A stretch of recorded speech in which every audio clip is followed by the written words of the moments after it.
වැඩි කරනවා. Fire guard එකේ කරන්නේ මොකක්ද? ෆයර් ගාඩ් එකේ කරන්නේ සුපර් PVC වල තියෙන අර 10 times කියන එක about 12 times වැඩි කරලා තියෙනවා. ඒ වගේම ඒ PVC එක ගිනි නොපැතිරෙන PVC එකක් බඩ පරිවර්තනය කරලා තියෙනවා. ඒක තම කම්බියෙන් වෙන දෙයක් නෙවෙයි. ගිනි නොපැතිරෙන එකම PVC wire. ACL fire guard. මතක තියාගන්න. එතකොට සුපර් PVC එකේ ගින්නක් ගත්තොත් මොකද වෙන්නේ? දිගටම ඇවිලෙන්න පුළුවන්. ෆයර් ගාඩ් එකේ ගින්නක් හටගත්තොත් ඇවිලෙන්න පුළුවන් දුර මීටර 2.5ට වඩා අඩුයි. පැහැදිලිද? අපි කියනවා ගිනි පැතිරෙන දුරට ෆ්ලේම් ප්‍රොපගේෂන් කියලා. ෆ්ලේම් ප්‍රොපගේෂන් එක ගින්න පැතිරෙන දුර નિયમિત ප්‍රමිතියේ තියෙන ෆයර් ගාඩ් වෙන්න නම් මීටර 2.5ට වඩා අඩු වෙන්න. ACL ෆයර් ගාඩ් එක ප්‍රමිතියේ ඔප්පු කරලා තියෙනවා මීටර 0.5යි 1.1 අතර ගින්නක් හටගත්තොත් නිවෙනවා. පැහැදිලිද? ඒ කියන්නේ ප්‍රමිතියට වඩා උසස් ප්‍රමිතියක් තියෙනවා. දෙවෙනි ප්‍රමිතිය වයර් එකක් ඕනම නිෂ්පාදනයක් ගිනි ගන්න නම් උෂ්ණත්වයකට රත් වෙන්න ඕන. හරි? ලෝකෙ තියෙන හැම දෙයක්ම නියමිත උෂ්ණත්වයකට රත් වුණාම ගිනි ගන්නවා. සාමාන්‍ය PVC කේබල් එකක් සෙල්සියස් අංශක 182 දී ගිනි ගන්නවා. ෆයර් ගාඩ් ප්‍රමිතිය තියෙන්නේ 250 සෙල්සියස් වල තමයි ගිනි ගන්න ඕනේ හෝ ඊට වඩා වැඩි උෂ්ණත්වයක්. ACL ෆයර් ගාඩ් ඔප්පු කරලා තියෙනවා සෙල්සියස් අංශක 313යි 333යි අතර පරාසයකදී තමයි ගින්න පටන් ගන්නේ. ගිනි ගත්තොත් හැබැයි ගිනි ගත්තට වැඩක් නැහැ මීටර 2.5ක් ඇතුළත නිවෙන්න ඕන. මේ ගිනි පැතිරීම කියන්නේ අර ගිනි අරගෙන මෙහෙම නිරාපූර්ව වගේ ඇවිදලා ගිහිල්ලා මීටර 2.5කින් නිවනවා කියන එක නෙවෙයි. ගිනි දැල්ලක් කල්ලුවොත් ඒ ගිනි දැල්ල නිවෙනකොට විතරක් නැවත ගින්නක් නැහැ. ඒක පැතිරෙන්නේ අර ගිනි දැල්ල තියෙන අවස්ථාවේදී ඒ දුර ප්‍රමාණය විතරයි. ඒකයි ACL ෆයර් ගාඩ් එකේ තියෙන වෙනස. තුන්වෙනි එක ඕනම ලෝකයේ තියෙන දෙයක් ගිනි ගන්නා සුළු ඔක්සිජන් ප්‍රතිශතයක් තියෙනවා. පැහැදිලිද? ඔක්සිජන් ප්‍රතිශතයක්. ඒ ඔක්සිජන් ප්‍රතිශතයේ විවිධ දේවල් විවිධයි. උදාහරණයක් උණුන් වල ඔක්සිජන් ප්‍රතිශතය 18%යි. පොලිතීන් වල ඔක්සිජන් ප්‍රතිශතය 18%යි. 18%කදී ගිනි ගන්නවා. අපාට වායු ගෝලයේ තියෙනවා 20.9ක්. ඒ කියන්නේ උදාහරණයක් ගත්තොත් 21කට ආසන්නව ඔක්සිජන්.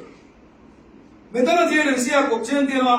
උණුන් ගිනි ගන්න ඕන කරන්නේ 18යි. උණුන් කැලලක් ගිනි තියපු ගමන් මොකද වෙන්නේ? ගිනි ගන්න. 18ක් ඕන තරක 21ක් තියෙනවා.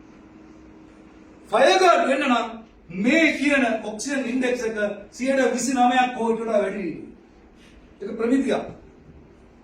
හැබැයි ACL ෆයර් ගාඩ් 35 දක්වා ඔක්සිජන් ඉන්ඩෙක්ස් එක ඉහළට දාගෙන තියෙනවා කියලා ඔප්පු කරලා තියෙනවා සිංගප්පූරුවේ PSD ආයතනයේ උසාවියේ.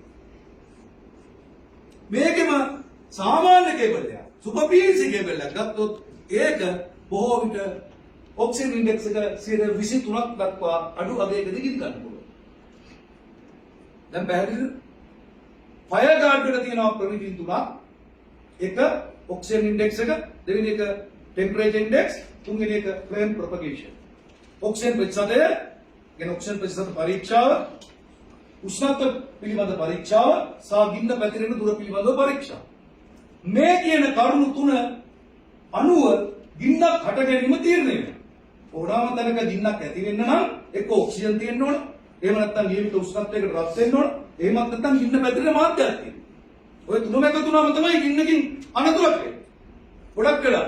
ඒ නිසා හැම වෙලේම මතක තියාගන්න ACL ෆයර් ගාඩ් වලයි සුපර් PVC කේබල් වලයි අතර වෙනස ඔයාලා ගොඩක් අහනවා. ඒ වෙනස තියෙන්නේ ඔය මම කියන ෆයර් ගාඩ් ප්‍රමිති තුන අතර. හැබැයි සාමාන්‍ය වෙනද කොලේ තියෙනවා මේ අපේ එකත් ගිනි පැතිරෙන්නේ නැහැ තමයි කියලා. හැබැයි එයා කියන්නේ නැහැ. එයා කියනවා ෆයර් ගාඩ් වලට විවිධ නම් දාලා.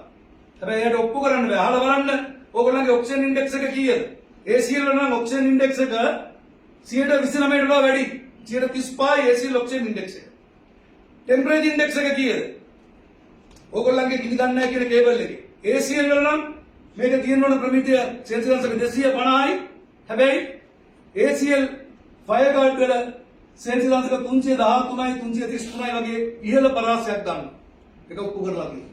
ඊළඟට ෆ්ලේම් ප්‍රොපගේෂන් ඕගොල්ලන්ගේ කේබල් එකේ ඉන්න පැතිරෙන දුර කීයද? ඒගොල්ලෝ බලලා නැහැ. ඉදිරියේදී ඔයගොල්ලන්ට පෙන්වන්න පුළුවන්. අපි පෙන්වන්න අවශ්‍ය නැහැ. එතන පොලේ තියෙන සාමාන්‍ය ගිනි නොපැතිරෙනවා කියන කේබල් එකක් ගෙනල්ලා අපේ කේබල් එකක් එක්ක ගිනි තියලා පෙන්වන්න පුළුවන්.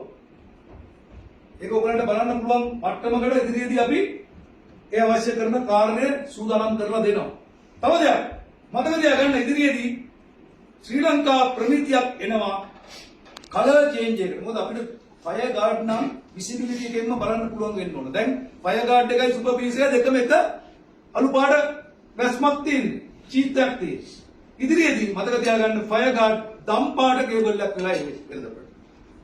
මේ එකම පාටද නැත්නම් ඇතුලේ වෙනස තියෙනවා. දැන් අර ලංකාවේ තියෙන වයර් එකක් සාමාන්‍යයෙන් ඉන්සුලේෂන් එකයි ෂීට් එක කියලා වර්ග දෙකකින් ආරක්ෂිතයි. කම්බිය තියෙනවා, ඉන්සුලේෂන් එක තියෙනවා. ඒකට පිටින් ෂීට් එකක්. හරි? ඒ කියන්නේ ලංකාවේ කේබල් එක අධි ආරක්ෂිත කේබල් එකක්. ඒක හරිම වැදගත්. එතකොට මේකේ ඇතුලේ තියෙන ඉන්සුලේෂන් එක තමයි ඕගොල්ලෝ කියන බ්‍රවුන් කලර්, බ්ලූ කලර් කියලා එන්නේ. හරිද? ඒක පිටින් තියෙන කලර් එක තමයි මොකක්ද අරු පාට. ඒතකොට ඔයගොල්ලන්ට දැක්ක ගමන් හඳුනගන්න බෑ.